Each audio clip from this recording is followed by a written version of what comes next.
I'm Pastor Aaron Harris, and this video is all about the #1 wealth killer that no one is talking about. When people talk about wealth killers, they usually mention things such as expensive homes, fancy cars, and frivolous spending. But those are all symptoms of a deeper problem. In order to get to the root of the problem, we have to understand how many people build their wealth. Wealthy people have assets that is putting money into their pockets. The biggest threat to your wealth is liabilities, which are items that take money out of your pocket. So ultimately, your goal should be for your money to make money. And the #1 wealth killer that no one is talking about is when your money takes money. One of the ways that your money takes away money is through the interest that you pay. Interest could either work for you or it can work against you. For example, when you put your money into something like a mutual fund or an index fund, then it is able to gain interest. Not only does it gain interest, but it's able to gain compound interest, which means you can make money on the money that you made. That's how your money makes money. On the flip side, when you take out a loan for something, then you have to pay interest on that loan that you have taken out. Some people take out loans for assets that will either save them money or make them money in the future, which is good. And most people take out loans on things that will depreciate in value over time. So when you pay interest on something that is losing value, then it's like you're taking that money and you're just throwing it in the trash. Many people do not understand how much money they pay on a yearly basis in interest. If you have a home loan for hundreds of thousands of dollars and student loans for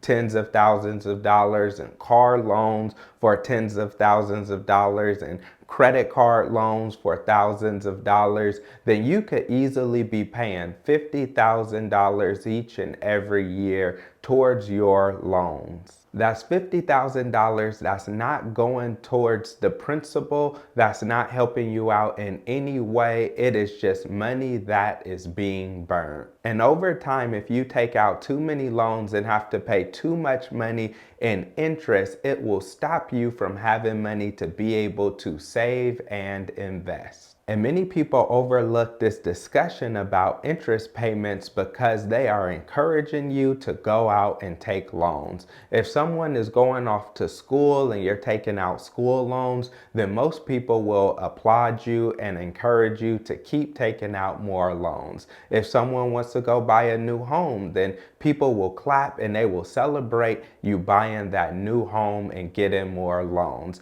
If someone shows up with a new car, people will clap, celebrate, and be happy for you because you have a new car. And if you have some new clothes and some expensive items that you put on a credit card, then people will compliment you and talk about how nice you're dressed and how good you look. So what happens is many people have a good education, live in a nice home, drive a nice car, wear nice clothes, but then they're living paycheck to paycheck, meaning they do not have enough money saved to cover a financial emergency if it occurred. And the interest that you pay is different from the amount of debt that you have. The amount of debt that you have may be a lot, but if you have relatively low interest rates around 3%, then that may be considered good debt. On the flip side, if you have high interest rates where you have debt with interest rates that are 8, 10, 12, 18, 20, 22, 24%, then those are all considered really bad debt. But there are many ways that you can overcome this wealth killer of making a whole bunch of payments to interest. The first thing that you can do is not fall into the trap of lifestyle inflation, meaning just because you get approved for a home or a car or a credit card doesn't mean that you should use the full amount that you get approved for. Instead, make sure that you have money left over in order to save and invest. The next thing that you can do is work on taking care of the debt. You can do a debt snowball where you take care of the lowest debt first and you pay them off from lowest to the highest, or you can do a debt avalanche where you go and you tackle whatever has the highest interest rate first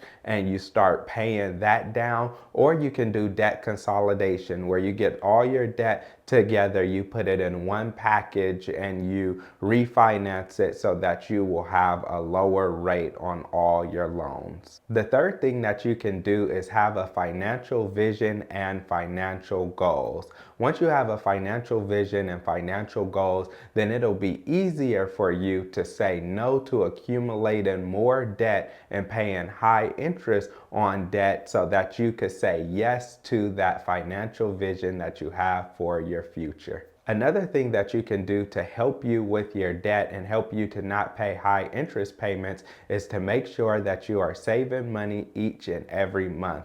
You should have an emergency fund because emergencies do happen, and when they do happen to you, you want to be prepared for them and ready. When people aren't prepared, then what they have to do is they have to swipe a credit card or they have to go get a payday advance, which both have really high interest rates. But when you do have money saved, then it helps you to not make poor financial decisions because you won't be in such a desperate situation. Once you stop paying a ton of money in interest and you start saving money, then you need to make sure that you are adequately investing your money. Investing your money is one of the most common ways that people become wealthy. So when you aren't throwing your money away all on interest, then you can take all of that money that you're saving that you would have been paying on interest payments, and you can put that money into things such as mutual funds or index funds. And once you do that, then your money can begin growing exponentially over time and you begin building wealth.